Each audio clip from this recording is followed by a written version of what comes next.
Nakikita mo lahat yan? Lahat ng yan ibibigay ko sa'yo.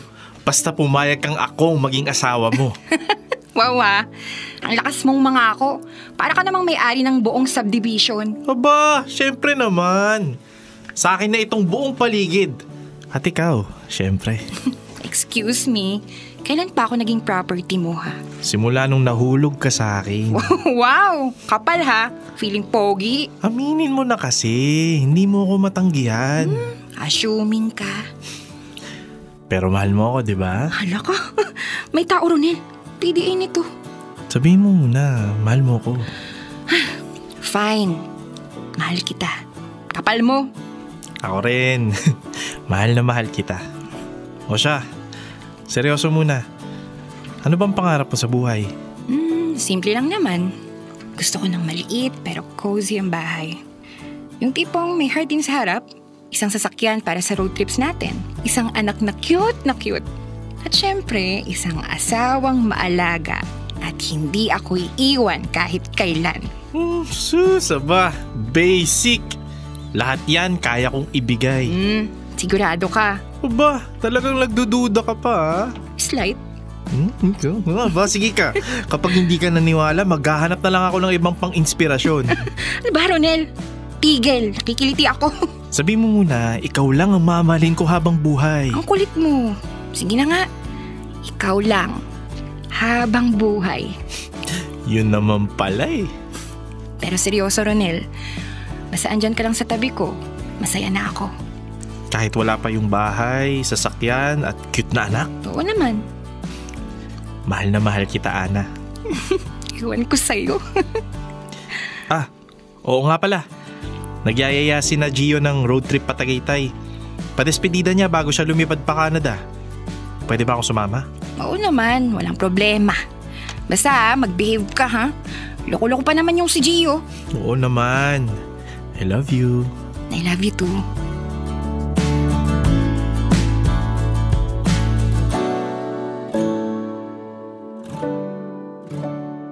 Dear love, ang sarap mabuhay kapag may pangarap ka. Hindi lang para sa sarili mo, kundi para rin sa taong mahal mo. 2 taon na kaming magkasama ni Ana at sa bawat araw, mas lalong tumitibay ang paniniwala kong siya na ang babaeng gusto kong makasama habang buhay. Siya ang inspirasyon ko, ang dahilan kung bakit pinagsisikapan kong abutin ang lahat ng pangarap ko. Isa siya sa mga dahilan kung bakit pakiramdam ko ay swerte ako. Hanggang sa isang iglap, naranasan ko ang unang kamalasan sa buhay ko.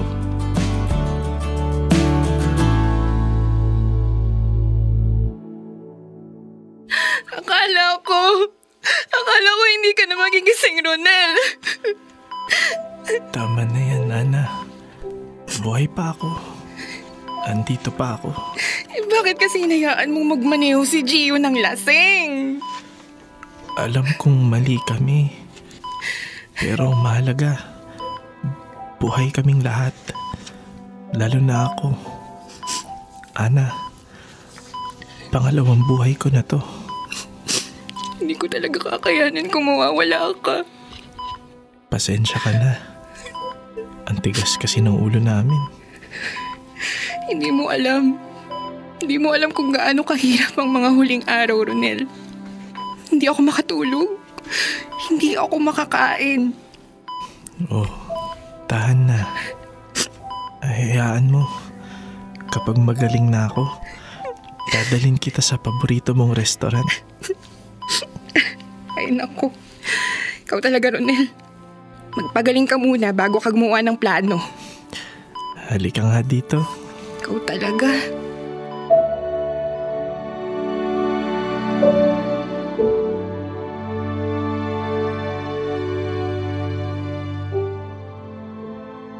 Dear love, labis-labis ang pasasalamat ko na binigyan pa ako ng pangalawang pagkakataon upang mabuhay. Ang nangyari sa akin ay isang malaking eye-opener. Isang paalaala na ang buhay ay hindi natin hawak. Kaya dapat itong pahalagahan. Mula noon, ipinangako ko sa sarili ko na magiging mas seryoso ako sa pag-abot ng aking mga pangarap. Kaya nagpasya akong kunin ng Marina Licensure Exam. Isang hakbang palapit sa pangarap kong makapagbigay ng mas magandang buhay para sa mga mahal ko. Pero hindi ako pinalad sa unang take ko. At bago ko pa man maproseso ang sakit ng pagkabigo, dumating naman ang isang matinding dagok. Ang pagkadismaya ng pinakamamahal kong si Lola Imelda. Ang pangalawang malaking kamalasan ng buhay ko.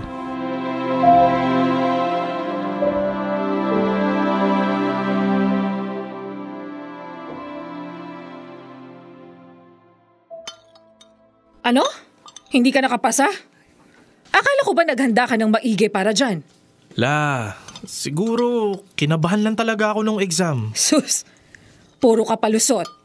Ang sabihin mo, inuuna mo ang pag-ibig bago ang pangarap. Hindi naman hula. Si Ana pa nga po ang nagiging inspirasyon ko eh. Inspirasyon? Mukhang mali ang napili mong inspirasyon kung ganyan. Walang bisa. May second take naman po ang exam. Makakapasa rin ako pagkatapos ng 6 na buwan. 6 na buwan? Yung pinsan mong si Arnold, isang subok lang pasado na. Ngayon, naghahanda na siya para sumampa sa barko. Mabuti po para kay Arnold. Pero iba-iba naman ho tayo ng kapalaran. Kapalaran? O kapabayaan? Ang akin lang, sana siya na lang ang tularan mo. Masipag, determinado, hindi pa tumpik-tumpik. Hayaan niyo hula. Mapapatunayan ko rin sa inyong kakayahan ko. Lola, nakauwi na ho ako. Ay, Arnold! Nako, gutom ka na ba? Nagluto ako ng paborito mong nilagang baka. At teka, ipaghahain kita. Sakto, Lola. Gutom na nga ako. Balita ko, hindi ka pumasa sa exam.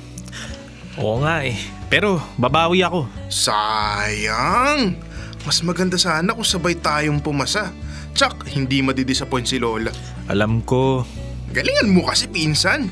Hindi yung parang naghihintay ka lang ng swerte. Diskartehan mo naman. Sinusubukan ko naman. Siguro hindi ko lang talaga oras ngayon. Baka maubusan ka ng pagkakataon yan.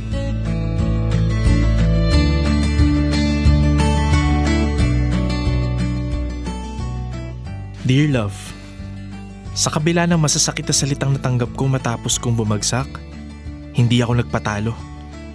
Alam kong masakit ang pagkakadapa, pero mas masakit ang sumuko. Kaya pagkatapos ng 6 na buwan, muli akong humarap sa pagsusulit. Mas handa, mas determinado. Walang makakapigil sa pangarap kong maging seaman.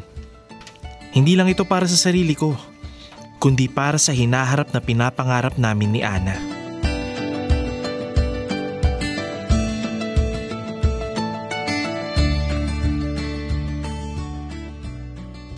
Love, nakapasa ako!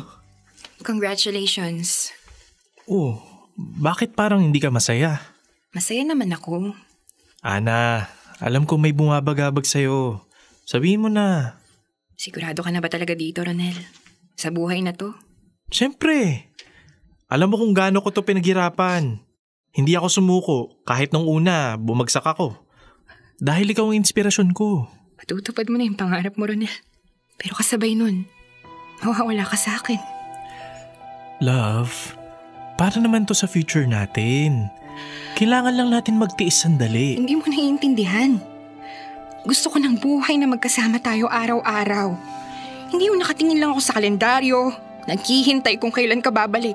Ana, please. Hindi to habang buhay. Hindi ko kayang maiwan. At ito ang tandaan mo, Ronel. Hinding-hindi ako mag-aasawa ng seaman na iiwan lang ako.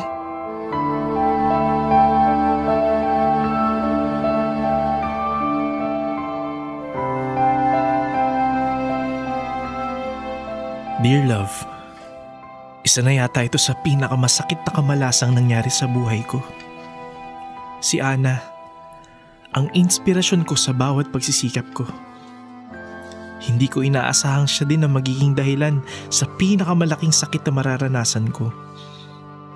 Buong buhay ko, inisip kong para sa aming dalawa ang pangarap ko. Hindi ko akalaing sa sandaling makamit ko ito, siya naman ang mawawala. Binalot ako ng pagsisisi. Marahil, naging makasarili ako. Marahil, Hindi ko naisip kung ano ang magiging epekto ng mga desisyon ko sa kanya. Pero ano man ang dahilan, mas masakit pa ring tanggapin na habang ako, pilit na nilalabanan ang sakit ng aming paghihiwalay, si Ana naman ay may natagpuan ng iba. Ang aking pinsan na si Arnold. At ang pinakamasakit, ikinasal silang dalawa. Sobrang malas. Naisip ko, bakit ganun? Bakit parang sa bawat pagkakataong sinusubukan kong bumangon, may dumarating na panibagong dahilan para bumagsak ulit? Pero sa kabila ng lahat, mas pinili ko magparaya. Mahal ko si Ana, kaya ibibigay ko ang bagay na alam kong magpapasaya sa kanya, kahit hindi na ako ang kasama niya. Akala ko, yun na ang katapusan. Hindi ko inasahan na may plano pa pala ang buhay para sa akin. Dumating si Maricar. Hindi ko alam kung paano nangyari, pero sa kabila ng lahat ng sakit at pagkabigo, binigyan ako ng pagkakataong umibig muli. Sa kanya ko natutunang muling maniwala na kahit gaano pa karaming pagkakamali ang magawa mo, kahit gaano pa kasakit ang pinagdaanan mo, darating pa rin ang tamang tao sa tamang panahon. Noon ko napatunayan na hindi laging malas ang buhay.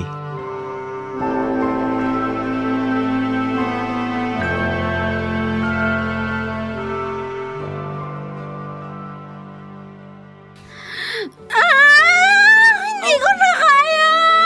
Maricar, konting push na lang. Malapit na. Isang malakas na ire pa.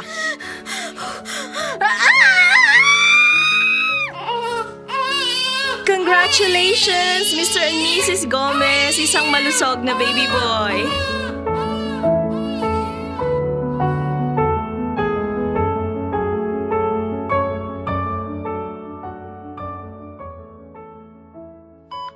Mahal, may gusto ka ba? Wala naman. Gusto ko, dito ka lang. Dito ka lang sa tabi ko. Sabihan mo lang ako kapag may kailangan ka, ha? Gusto ko lang magpahinga.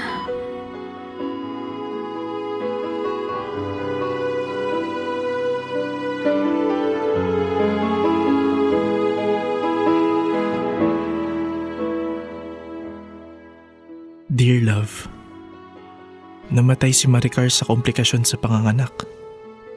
Sa lahat ng kamalasang pinagdaanan ko, ito na siguro ang pinakamasakit.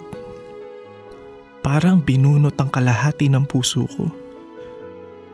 Pero sa gitna ng matinding lungkot, hindi ako nakalimot magpasalamat sa Panginoon para sa buhay ng aming anak. Para sa pagmamahal na naibigay at natanggap ko kay Maricar. Natuto akong tanggapin na may mga bagay na hindi natin kontrolado. Pero isang bagay ang sigurado. Ang ating mga sugat ay hindi kailanman dapat maging dahilan para tumigil tayo sa buhay.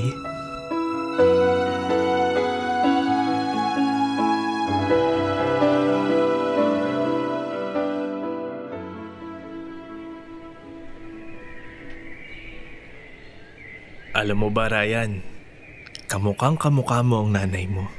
Sabi nga ho nila, tita. At hindi lang yan. Sa kanya mo naman ang pagiging matalino at magalang. Sayang nga lang ho, hindi ako binigyan ng pagkakataon na makasama si mama. Alam kong pinabantayan niya tayo mula sa itaas. Kahit hindi ko siya nakilala, ramdam kong magiging mabuti siyang ina. Kaya itong pagpasa ko sa board exam, para ho sa inyong dalawa. Laking pasasalamat ko, anak, na lumaki kang maayos. Siyempre pa, ikaw ho ang inspirasyon ko eh. Sa dami ng pinagdaanan mo, kahit kailan hindi ka sumuko. Kaya pakiramdam ko rin, kaya kong gawin ang lahat sa buhay. Sigurado akong proud na proud sa'yo ang mama mo. Salamat po pa. O siya, tara na. Magpaalam ka na sa mama mo. Bye ma, magsisimba pa kami ni Papa. At ililibre ko pa siya sa mamahaling restaurant. Narinig mo yun, mahal? Ikaw ang witness.